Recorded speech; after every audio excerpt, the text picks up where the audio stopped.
Hi, guys. Welcome to the Make Life Rich movement. Today, I have an incredible guest, an inventor at the age of 16 who has created an amazingly successful and much needed company that I cannot wait to have her tell you about. So, we'll jump right into it. Shirah, it is such a pleasure to have you on the show. Thank you so much for joining us.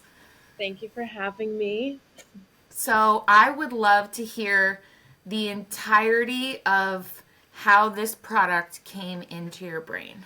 And I'll just let you tell everyone how that happened. Yeah, so I was 16 at the time, which is actually only 4 years ago. I had a friend who was a college friend of mine who was roofied at the bar, and then a couple weeks later, I slept on it because I thought of the idea in a dream. The idea basically just fully formed in my head, and I thought, wow, that's crazy. There are no solutions to drink spiking that I know of on the market, so I'm going to save that for later, mental note. And then I woke up the next morning and I sat down with my dad and showed him basically what I was thinking about by creating the first prototype out of my mom's pantyhose and a scrunchie from my room. Guys, did you hear that? This successful business idea came to her in a dream like Einstein. Like, this is insane to me that you dreamt it up. And the fact that I'm sure your prototype was probably pretty similar to what your final product has ended up looking like. Like, it's so simple and tasteful looking, but very much practical. Like, it's awesome. Can you walk us just quickly a little bit through what it felt like to start a business at 16? Like, you were still in school. Like, how did you manage that? And what did it feel like when you started to realize, like, holy crap, I have something here that I like should work with and like grow? I think I knew that I had something there when I thought of the idea. I really saw like a huge vision for the product, knowing that it could save a lot of people from either traumatic experiences or people who've already had those traumatic experiences that can't leave the house. So it's enabled a lot of people to have that peace of mind. But definitely, like being 16, I don't think I really understood to the extent how impactful the product could be to people. I think that I've always had like a problem solver mindset and I've always wanted to be my own boss. So it was really cool to have this when I was 16, 17. But yeah, I think a lot of it kind of evolved over time and I think it's still continuing to do so. So, yeah. I love that. So, are your parents entrepreneurs or anyone close to you in your family an entrepreneur to kind of make you feel like this was something like, yeah, I'm going to go for it? Or was this just strictly on you? You were the birth of the entrepreneurs in the family. Yeah, I would say my brother and I were definitely the birth of the entrepreneurs in the family, and our parents had really no idea where to start when we went to them at first. I have a lot of friends whose parents are entrepreneurs, so I would talk to them here and there, but still, it was kind of like you're on your own type of thing. Like, you kind of got to figure it out as you go, and that's what we did. Holy shit. Okay, my Richies, did you hear that? She literally just said at 16, she looked fear in the face, the same fear that no matter what age you are, you have like maybe a second of doubt. And it sounds like you didn't have that. It sounds like you woke up with a very clear, like, visualization of what you were capable of and what you were going to do. So I'm just thankful you went with it and you didn't allow for a second of doubt. But let this be a lesson that it doesn't, there's no age requirement to start a business. There's no level of experience. There's no proximity to other people that know how to run a business. You can literally start this from scratch, as Shira did while still in high school, probably worrying about math tests and, like, what you're going to do over the weekend. Yeah, So, that's actually exactly what I was doing. I remember my school had a math center, and I remember I would be working on the company, and then I'd have to like do my math homework, and I would cry because I never understood the real point to like these certain things that you didn't actually need. So I would really have a hard time at school, especially with those types of subjects, because it just never made sense to me. So Yeah, I understand totally. I think it's really cool that you got this whole like boots on the ground education that you were in charge of and you were navigating, because that is priceless. Like there are 50-year-olds that are clamoring for the information you gave yourself by just pivoting, and then lo and behold, here you are. Now 4 years later, I would love to walk through. Okay, so you decide you're going to do it, you make the prototype, you're working with the seamstress to get it looking a little bit more official. Your brother comes home from college and goes, "What is this?" He knows how important it is because he hears about the terrible and close calls, terrible situations and close calls that happen with everyone when they're out drinking. Where did you guys first start focusing on making the product into a business? What was like your first steps? so the first thing I did was go get a patent. So we went and filed for a provisional patent. The second thing was my dad found a graphic designer and that seamstress to create the prototype and then the logos. Um, my dad also came up with the name NightCap, and then from there we had like these little bits and pieces, and then we just basically had to raise money. So we started an Indiegogo, raised money. My brother was pitching in competitions at his college, and then our parents gave us some cash, and we used that money to go and buy the first batch of inventory, and basically just started promoting ourselves on TikTok. And then shortly after, we applied to Shark Tank, and Shark Tank accelerated our business times 100. So, Wow, yeah. that's so crazy. So I read that you had a spike in like 40,000 sales right before you got to Shark Tank that really interested all of the judges, and they were kind of like, "Oh, well, like how'd that happen?" Can you walk us through what you think might have been contributing to that huge spike in sales right before you got on the show? Yeah, I actually know exactly what that huge spike in sales was. And um, so we had got on the show with $68,000, and 40,000 of those were from one TikTok video that we created during quarantine. So we did go on the show, and we said it was because of SEO optimization and social media marketing, because a few days before Trump said that he was going to ban TikTok. So we didn't want to really Yeah. go down we didn't want to go down that path. Yeah. But it was from one video that we posted, and we're still doing, I mean, crazy numbers on the app in general all the time. So social media is a huge part. Like, we don't really spend money on marketing. um, yeah, so that was basically what caught their interest, because they were like, wow, this is something that is actually selling. So we were able to go on there and say that. My goodness. Okay, so I want to pull out a few things for the audience that I think are one, outrageous, and such a beautiful like coalition of a bunch of circumstances, but one, you started with no debt. You had raised money, you were gifted money with your parents who were, it sounds like, very involved as well. And that's a rarity to begin with. So you were cash positive from the jump, which is awesome. I think the other thing that's really cool is the fact that you didn't pay for any advertising. It's always the thing that a new business owner goes to. They're like, I got to take out Instagram ads. And it's like, well, hold the phone. Let's step back a minute. Do you know who your ideal customer is? Do you know what their pain points are? Do you know what they want and why they want it?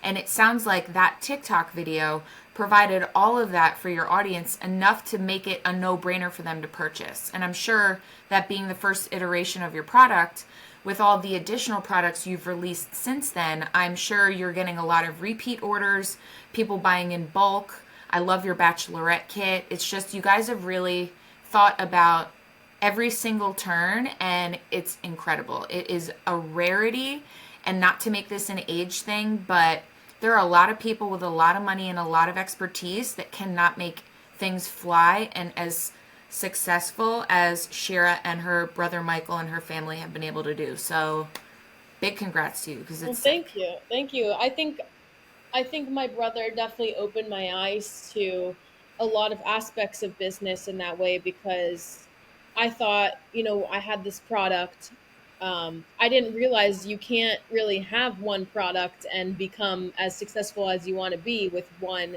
product.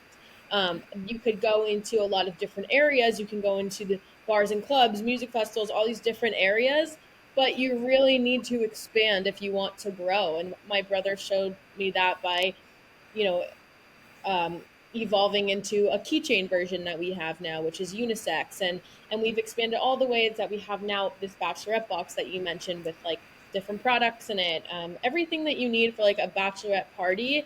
And now people are coming to us because they want to travel to new cities with their best friends and be safe. And we basically covered every angle because the goal was to be able to protect yourself no matter who you are and what you're drinking.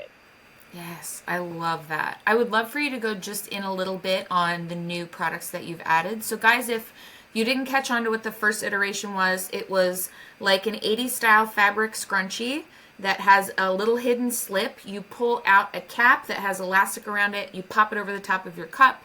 It has a little slit for you to put your straw out of, and that's the first iteration. So, what other products have you added since to the line? Yeah, so we did the scrunchie, then we did the keychain. So this keychain basically attaches to your keys, and there's a drink cover that's inside. Then we have beer bottle tops that also go into a pouch and attach to your keys. We have cooler covers, which is another word for koozie. The word koozie is trademarked. So we have beer can cooler covers. So if you like to drink White Claws or beer, these will basically be your koozie, and they also cover the top. They zip up. They keep your beverage insulated. And then we have gift boxes and the bachelorette box we launched. We have a keychain straw in case your bar doesn't offer straws. And we also have a disposable option that we acquired from the UK. So that's more for like bars to purchase and give them out. But all these items are basically customizable, and they're for individuals, but they're also for businesses to give away. And yeah, So cool. You've covered every angle. The fact that you're doing B2B and, direct sales to the customer is so smart. I love the partnership deal that you made with Stop Tops. Stop yes, Tops. I think that was really smart. It is absolutely a topic that wasn't really talked about until the last few years. I think that this is something that people are still having to worry about and deal with, mainly women.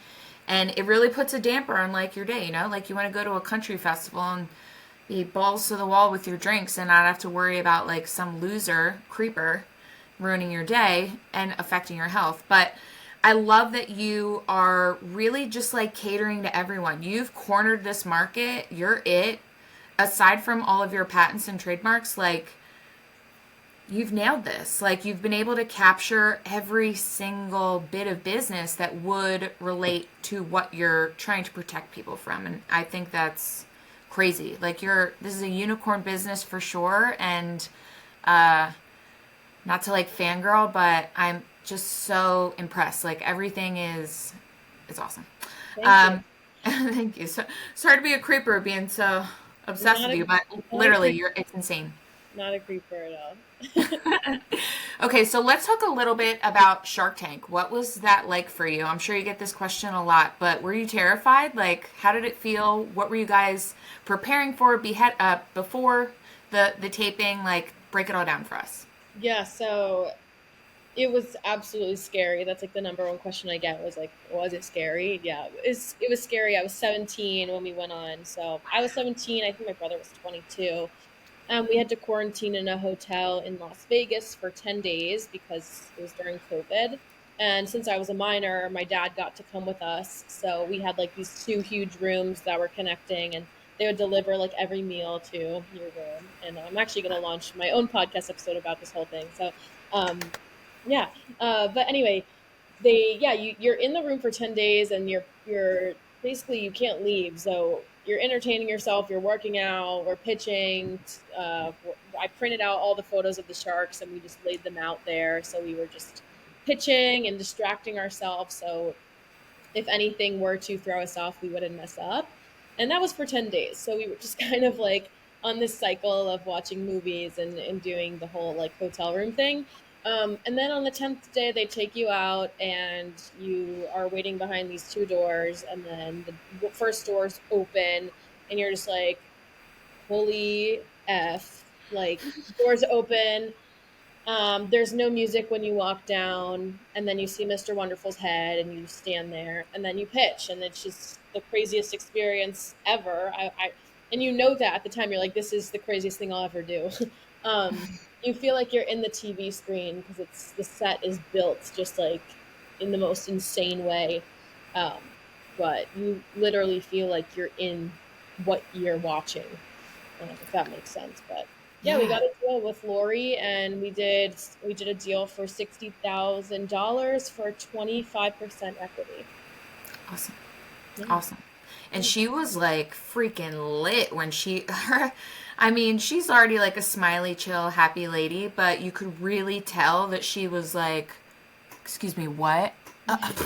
Here, take my money. I'm in. Like, let's go right now. Game on. Like, it looked like you inspired the shit out of her, actually. She was just really taken back.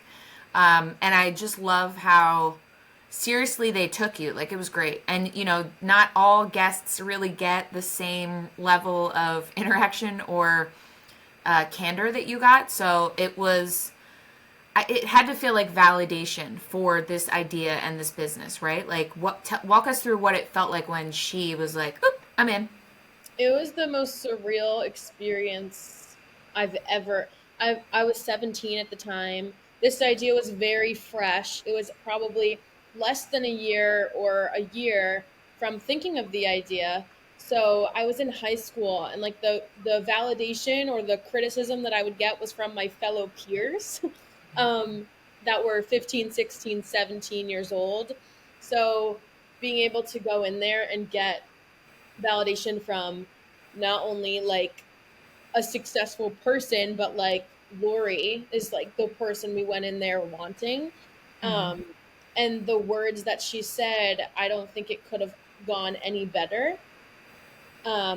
It was I you could see my face if you watch the episode. I'm just like, I think I'm covering my mouth because I'm just like, there's no way this is happening right now. And she was just going on about how amazing the product was. So couldn't have asked for anything better, really. Yeah. Yeah. It looked like a moment you'll definitely never forget. I think probably too your parents were probably like, "Is this real life? Like what? Yeah. She's 16 and what was your brother like 20 at the time? 19?" Yeah, my brother's 22. I was 17 when we pitched, but my dad was standing backstage, so he was watching the entire thing. Just like sobbing, just like my children. Yeah. I love that. Oh my God, it's literally just it's such a feel good story aside from the fact that it's reality and it's true and this wasn't orchestrated. Like you built this from the ground up and you don't really get to hear from too many business owners that have had all of these things just fly through so quickly. It almost feels like, this business was meant to be and it was meant to happen through you. And this change of helping people. And you're in 46 countries. Have you added more? I'm not sure recently. That's a question for my brother, honestly. But what you just said gave me chills.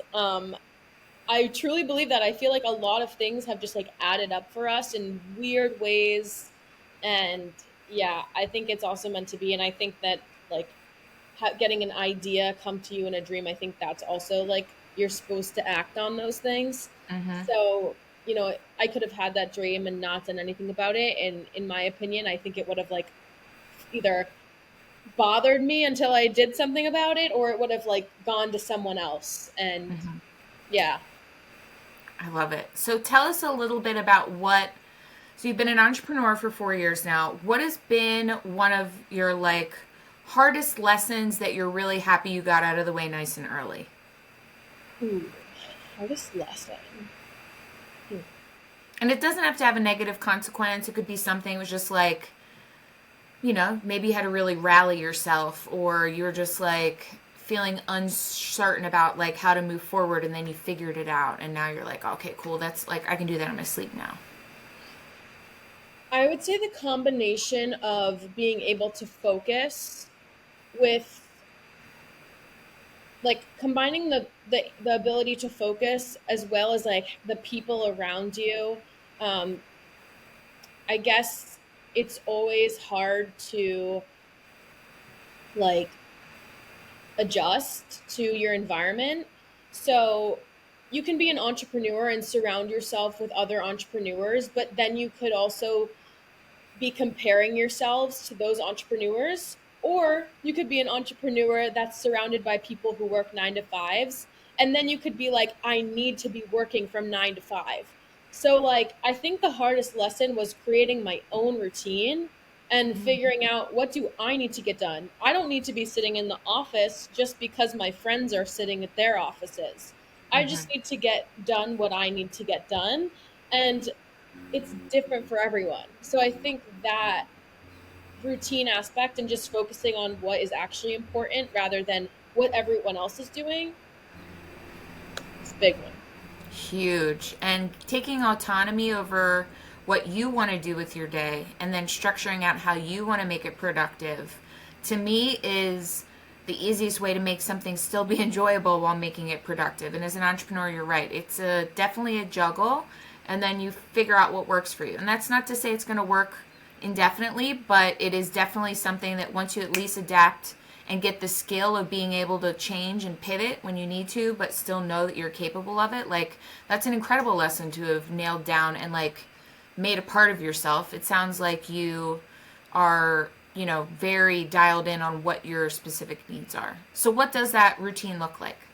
And I know it's going to change every day, but ideally, what are you looking to accomplish? Yeah, it definitely changes every day, which is it's fun, but it's also like all over the place. Today is like so busy for me as well, and like I'm leaving tomorrow to New York, and when I get to New York, then I'm gonna look for co-working spaces and like coffee shops so I can be able to like focus when I'm there. But normally, like a day will be like I wake up and I sweat first thing. I always work out, and then immediately after, I'm making content. So I'm always putting out at least like 2 to even 6 different videos on TikTok every single day, on my account, on my business account, and then putting those out on like Instagram and platforms that will basically just grow our community and gain traction and spread awareness on the product. So that's like my number one thing. I think it froze for a second. So am I back? No, no, Okay. you're good.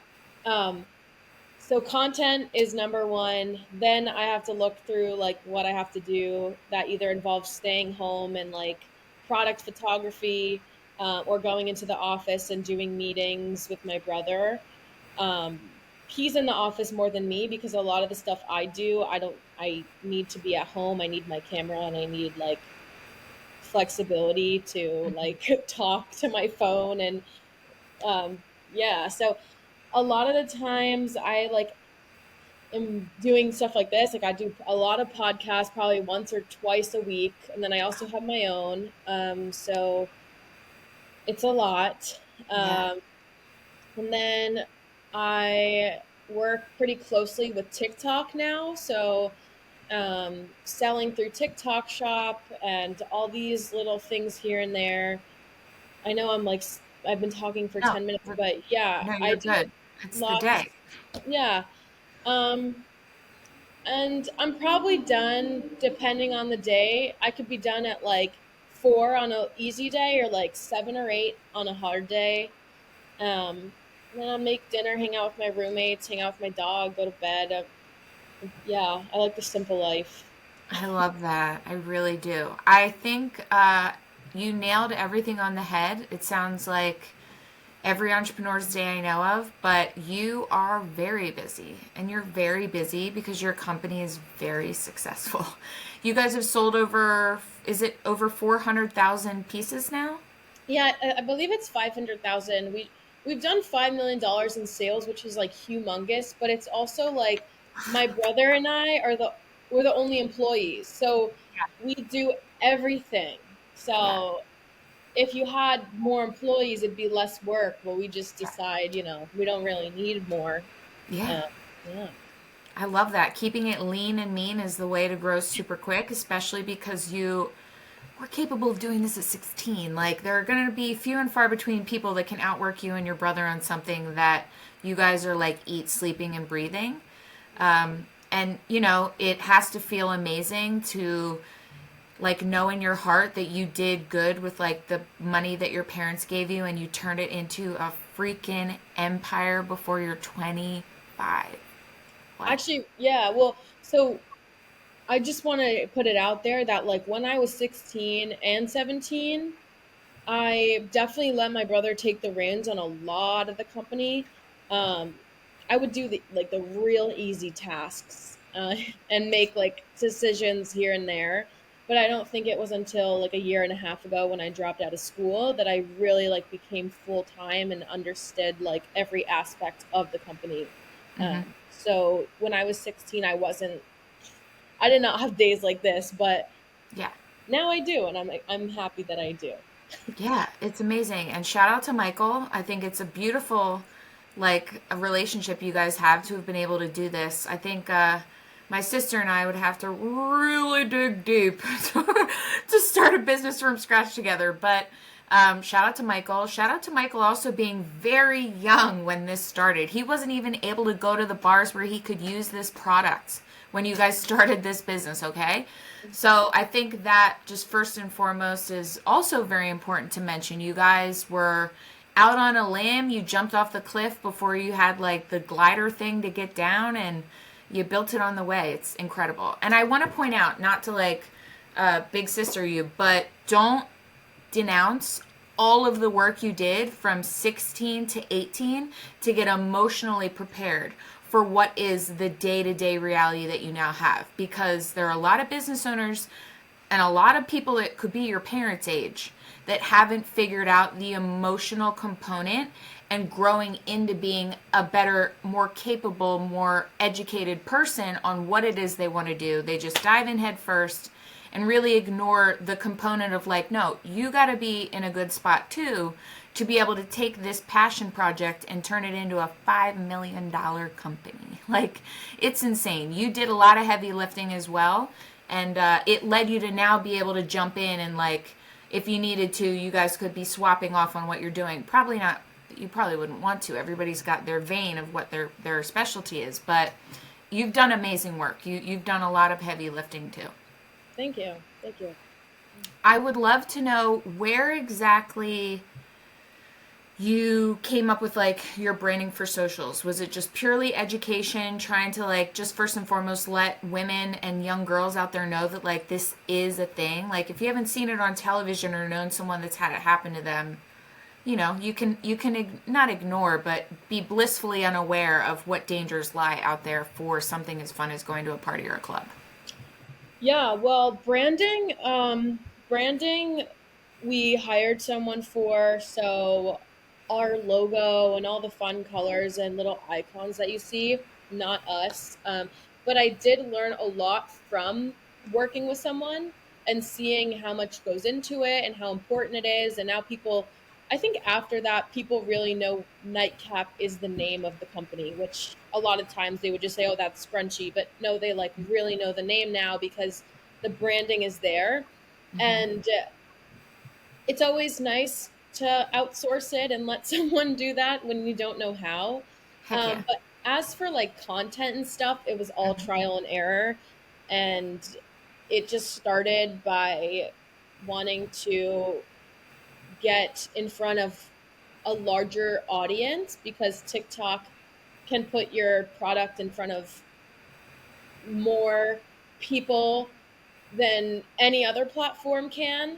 So we started out with TikTok and it's succeeded. So we're still on that route. And then I started my own personal account to grow my brand along with Nightcap because I noticed that a lot of founders when they start talking about their companies, you fall in love with the founder and like you fall in love with the founder's story. And when you're relating to the founder and they feel like your friend, you're more likely to relate to the brand and like buy their products. So I started posting about the company through my perspective and the behind the scenes and all this and that.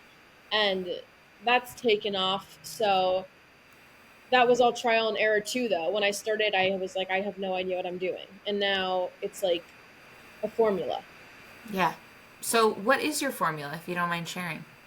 It's a whole thing, but if I could give you a quick rundown, I would say every video I have has a hook. I'm answering someone's question that a lot of people are curious about. It has a relatability factor, transparency factor, um, and I'm consistent. I do it every day. So that's the broad formula. It and all of that is the key to success, and it may sound it's like the unsexy part of a business and marketing, but it is the bread and butter of getting it done and getting people to understand who you are. And I love what you said. You with your creating your personal brand in conjunction with NightCap, you're really enforcing that like, no, trust factor that's going to lead them to just be like, oh, you have a podcast? Follow. I'm listening. Oh, wait, you're going to be speaking at this entrepreneurial, like, women's business event? Ooh, I'm attending or I'm watching. Like, I love that for you. I literally just found your personal account today because I've just been such a heavy stalker on the NightCap account. I was just happy to be there. And I love your personal brand. It's very clean. It's approachable. It's to me, it's very, you want to inspire, but you also want to help people aspire to be doing something for them like what you're doing. Like you're definitely making people feel like, ooh, what's the business I could start? Like this seems sick. Like I want to be able to do this. And that I think gets really overlooked. We put a lot of pressure on influencers, but then we don't really think about the people that are, actually building a business, doing the work, have a concrete situation that is successful, and you can help people to feel, I guess, drawn to the idea that it's something that they not only want to do, they can do. Yeah, and I hope that people look at my content and think that way that they can also do it too. I started my podcast and I named it In Your Dreams because I thought of the idea in a dream. And the whole point of the podcast was originally based like on stop putting people on a pedestal. Just because they're a business owner doesn't mean they're better than you. Just because they're a shark doesn't mean they're better than you. Like people, you can do it too, basically. And I think there's a lot of that in my everyday life where people just take what they can get and people just settle and nobody's stepping out of their comfort zone anymore. But I know that I found inspiration through people like founders, women founders specifically, that are building these brands and putting their face out there. And like every day, I'm like meeting a new one. So it's really cool. And then you start connecting online. So it's all full circle. 100%. And I think what you said was really important, comparing yourself to someone's journey. Like the internet is really put imposter syndrome onto like a silver platter for everyone to just grab and go with, but someone's day 100 is never going to be your day one, and you should never want to switch places with them because you could be limiting something really beautiful that's out there waiting for you that could be even higher in potential, more successful. But I think it's really important that you were able to have the mindset to feel again inspired by these women rather than feel like, oh, I could never do that, and shrink yourself down and put this aside like it was a silly dream and nothing more, because it literally has changed the trajectory of your life, and I'm sure will just be the very beginning of a stepping stone for what is to come for you, because you have so much time ahead of you. I would love to know a little bit about what it feels like to have a multi-million-dollar business. I do not have one yet, but I will be there soon. I would just love to know like what it feels like. Like what does it make you think about for the future? Does it make you want a 5-year plan that's like really pushing the limits on what you're currently doing and what you're capable of? I think a plan for me is like, I think you can set goals for yourself, but I think having a plan is very hard to do, especially because this wasn't planned. So it's very hard to say I'm going to do this in the next 5 years because nobody knows where they're going to be in 5 years. So I think goals are different than having a plan. I think like you can set goals and you can reach them either sooner than you thought or later than you thought, but reaching them is the point. So um, that's also like what builds confidence is like having a goal and accomplishing it. But I don't have a plan. Like I take every single day and week by when like Monday is Monday and that's it. Like I really don't plan out my future. Um, I just when I get like either thrown off or distracted, I'm constantly focused on like the mission of the brand. So the more people we can protect, or like the problem itself during spiking is constantly becoming a larger epidemic, which is Yeah. so horrible. And like that's what I mainly focus on day to day because it's doing what I enjoy doing. It's doing what I love. Like I have freedom. I just have the flexibility to set my own schedule. But I also think that when you ask how is it to have a multi-million-dollar brand, I'm not walking around with $5 million just glued to my head. And I also can't comprehend that. So Yeah.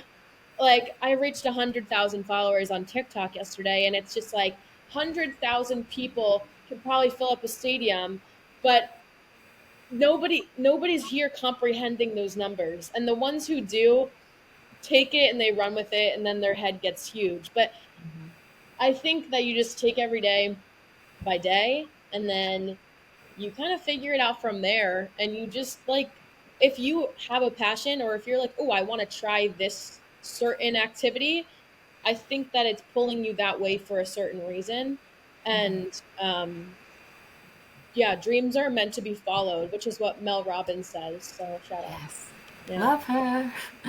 So I wanted to touch quickly on how you made the decision to leave college to pursue this full time. What was that like for you? Were you scared, worried, like were you like, fuck it, I'm out? As a combination, I think I was definitely really over the fact of sitting in classes. And as an entrepreneur, um, you want to manage your time wisely and you want to learn things that are going to benefit you. And for some people, school's great, and sitting there for a couple of hours and doing the assignments, I'm sure is benefiting you in some way. But for me, it was like there were just a list of cons. Like Yeah. I was being taken away from the company. I was on the other side of the state.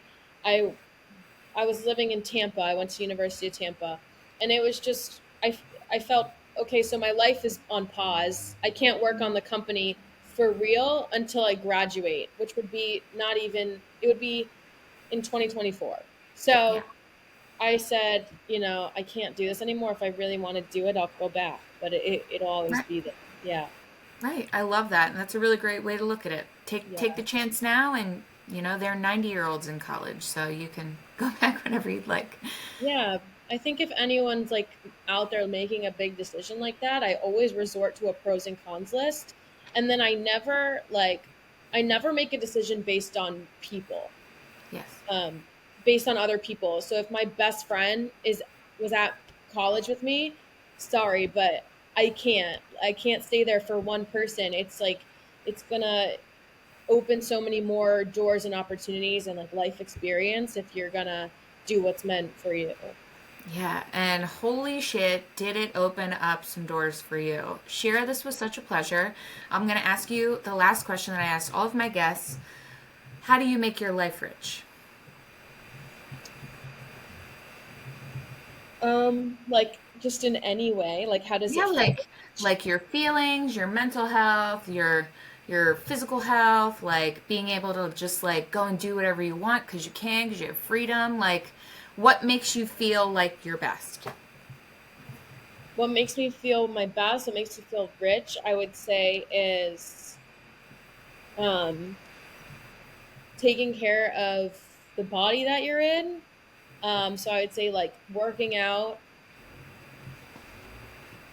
feeding yourself with like nutritional food makes me feel rich. Like you have the option of whatever you put in your body. So I always like to like I love cooking and I like to eat clean. And then also just like sometimes just kind of allowing yourself to spend on yourself because you deserve it.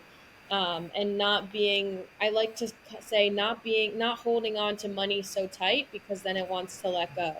So have those experiences. You never have tomorrow guaranteed. So go buy the trip, like Mhm. just stuff like that. Like be spontaneous and allow yourself to spoil yourself if you can.